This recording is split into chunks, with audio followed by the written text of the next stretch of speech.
Hola chicos, ¿cómo están? Espero que estén con ganas de aprender cosas sobre el juguete rabioso. En Classroom les dejé la película que les va a servir bastante de guía para poder abordar el libro. Les dejé también una reseña que hace un chico en YouTube que me pareció bastante interesante y bastante resumido. Pero bueno, ahora viene mi parte donde les doy algunas cuestiones que tienen que ver con lo que necesitan para abordar el trabajo práctico que van a tener que hacer en las siguientes semanas. Entonces, Roberto Art nació en 1900, murió en 1942, argentino, hijo de inmigrantes que van a llegar con las grandes oleadas de inmigrantes de fines del siglo XIX. ¿Sí? Era escritor y periodista argentino, tuvo una educación bastante pobre, de hecho fue expulsado de varios colegios. No era de clase alta, todo lo contrario, era una clase media venida menos. Eso lo va a llevar también a que de alguna manera lleve el peso de ser de clase baja. ¿Sí? Y va a formar parte del grupo de Boedo, que era un grupo de literatos que va a estar enfrentado al grupo de Florida, ¿sí? Van a tener diferentes características, si eso, si quieren, después lo podemos charlar y lo podemos investigar. No les va a servir ahora para hacer este trabajo que tienen que hacer, ¿sí? En su momento no va a ser un escritor muy reconocido, de hecho se lo considera como uno de los novelistas más importantes de nuestro país, pero ese reconocimiento les va a llegar recién en los años 50, ¿sí? Entonces, con respecto a su estética, su forma de escribir, sus protagonistas van a ser de clase baja, ¿sí? Se va a convertir en el portador de los inmigrantes, él es hijo de inmigrantes, por lo tanto esto hace que lleve toda esa carga y entienda lo que sufre el inmigrante en nuestro país.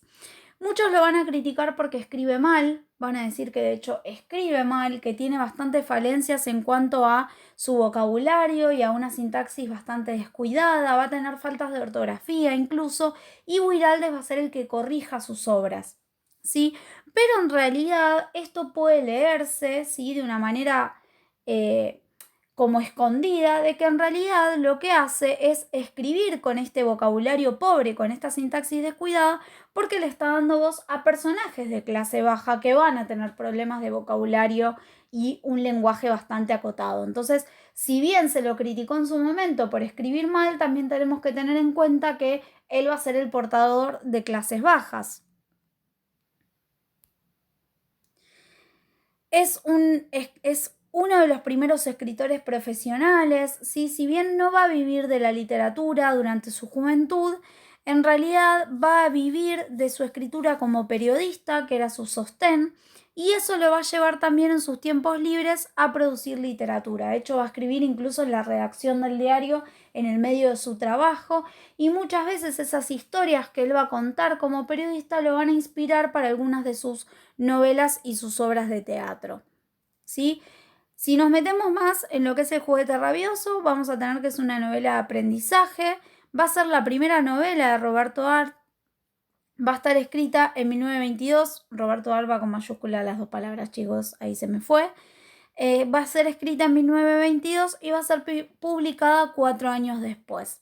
Es una novela de aprendizaje, ¿sí? O Bildungsroman, ¿sí? Llamado así por el alemán Goethe, que va a ser el primer escritor que va a escribir estas novelas de aprendizaje, donde vamos a ver que sus personajes van a ir aprendiendo. Por lo general los personajes los vemos desde muy chicos y los vemos en sus diferentes etapas de la vida, ¿sí? Entonces en cada etapa el personaje va a aprender algo diferente.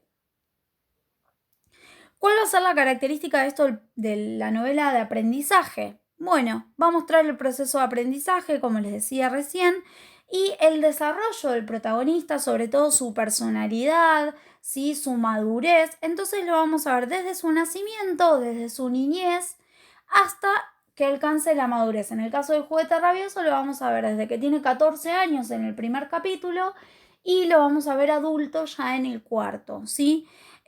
Incluyen personajes que se constituyen de guías o modelos del protagonista. Vamos a ver que en el juguete rabioso cada capítulo va a tener una especie de guía o un personaje que es una persona mayor que lo van a ayudar al personaje a enriquecerse y de alguna manera formar su personalidad.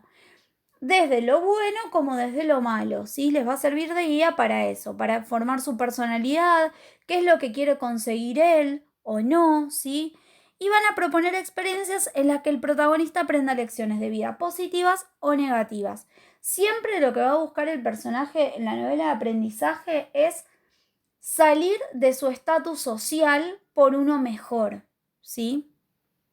Entonces, la novela comienza cuando Silvio tiene 14 años, va a tener su primer momento iniciático en el primer capítulo. Aclaración importante, la vida puerca les puse arriba porque en realidad cuando Roberto Art escribe su novela, piensa que el mejor título es La vida puerca. Cuando Guiraldes corrige la novela, decide cambiarle el nombre y le dice que mejor va a ser que se llame El juguete rabioso, que es más metafórico y que tiene un significado todavía más profundo. Pero él había pensado en que se llamara La vida puerca. La novela comienza cuando Silvio Astier tiene 14 años, sí, es el protagonista y va a ser el narrador. Nos va a contar también su momento iniciático con este zapatero italiano que lo va a iniciar en lo que es la literatura y sobre todo la literatura bandoleresca, ¿sí? La literatura de bandidos, de ladrones que le roban a los ricos para darle a los pobres, sobre todo con la figura de Rocambole, ¿sí? Este sería como el momento iniciador. Y obviamente que eso también lo va a marcar a lo largo de toda su vida, lo va a hacer que quiera mucho a la literatura y que forme este club de los Caballeros de la Medianoche que va a formar con Lucio y con Enrique y que se van a dedicar a los robos, ¿sí? De hecho, son ladrones bastante intelectuales porque de hecho el robo más grande es el robo a la biblioteca. ¿Estamos?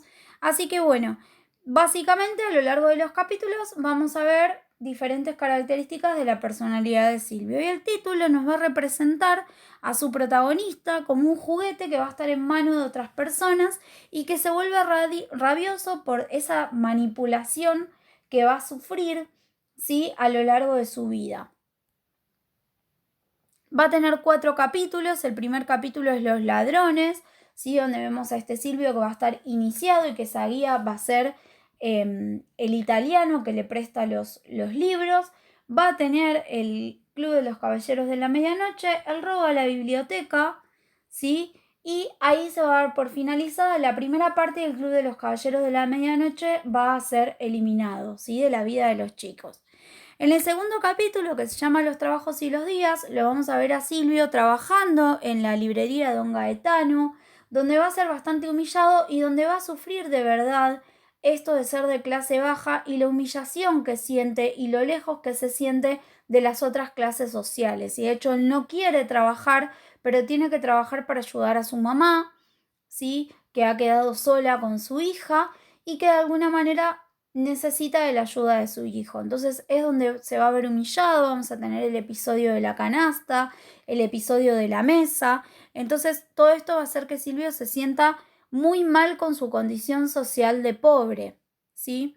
Tenemos varios personajes también importantes en ese capítulo, como es Don Gaetano, su mujer, y también Dios Fetente, que es este anciano que también trabaja con ellos. El capítulo 3, que se llama El juguete rabioso y que da también nombre a la novela, es el episodio en el que Silvio consigue entrar a la escuela de aviación, donde va a ser valorado por todo su aprendizaje y vamos a tener a su guía positivo, ¿sí?, que va a ser el comandante, el teniente Márquez, que es el que lo va a incentivar a que Silvio estudie, pero a su vez también es el que termina diciéndole que se tiene que ir de la escuela de aviación porque es el que porque ese lugar está destinado a una persona más influyente. ¿Sí? Entonces lo vamos a ver a Silvio completamente destruido porque lo sacan de un lugar donde realmente estaba sintiendo que había ascendido socialmente y que era valorado por todos sus conocimientos. Y es también en el capítulo donde en la pensión conoce a este chico homosexual, ¿sí?, que va a sentir que vamos a ver por ahí la mirada de la época, sí, que el homosexual era considerado un enfermo, sí, y ahí el homosexual cuenta su historia, que ha sido abusado, y finalmente terminamos con Silvio intentando suicidarse, pero no le funciona. Importante del capítulo 2 que no se los dije, que el guía en este caso va a ser Don Gaetano, pero va a ser un guía negativo, ¿sí? No va a ser un guía positivo, o sea, Silvio no va a encontrar en él una imagen referente, ¿sí?, sino que todo lo contrario. De hecho, lo detesta porque es quien más lo humilla. En el capítulo 3, el guía va a ser el capitán Márquez, sí, aunque después al final es el que termina diciéndole que tiene que irse. Y en el capítulo 4 tenemos a Judas Iscariote, que tiene un nombre bastante característico este capítulo. El referente va a ser, en primera instancia, el Rengo, que es el que lo va a meter en este robo a este ingeniero. Y finalmente es el que Silvio decide no ayudar en ese robo y al contrario termina delatándolo, por eso se llama Judas Iscariote. ¿Qué obtiene Silvio con todo esto? Un buen trabajo, y una recomendación para irse a vivir a otro lugar. Acá les dejo algunas imágenes, ¿sí? En la primera la tenemos a Silvio leyendo con su predilección por la literatura y por cualquier libro que se le cruzara y que leía. En el segundo tenemos a Silvio llevando esta mesa con todas las ollas y las cosas que le hace llevar Doña María cuando se separa de Don Gaetano. En el tercero tenemos a Silvio en la pensión, encontrándose con este chico homosexual. Y en la de abajo, la más característica, y es la que tiene en el trabajo práctico, lo vemos a Silvio con esta canasta tan simbólica, a Don Gaetano y a Doña María. Espero que les guste, que les sirva. Cualquier duda ya saben que nos podemos comunicar a partir de Classroom. Hagan las dudas en el muro principal de la clase, en la pizarra, porque así quizás el tablón de clases en realidad se llama, porque quizás ahí es donde mejor una duda de uno puede ser la duda de muchos y los puede ayudar. Ojo cuando hacen el trabajo práctico, sí, igual les voy a mandar bien las indicaciones y el tiempo que van a tener para entregármelo. Espero que les sirva y nos vemos en la próxima clase por Zoom. Nos vemos, chicos.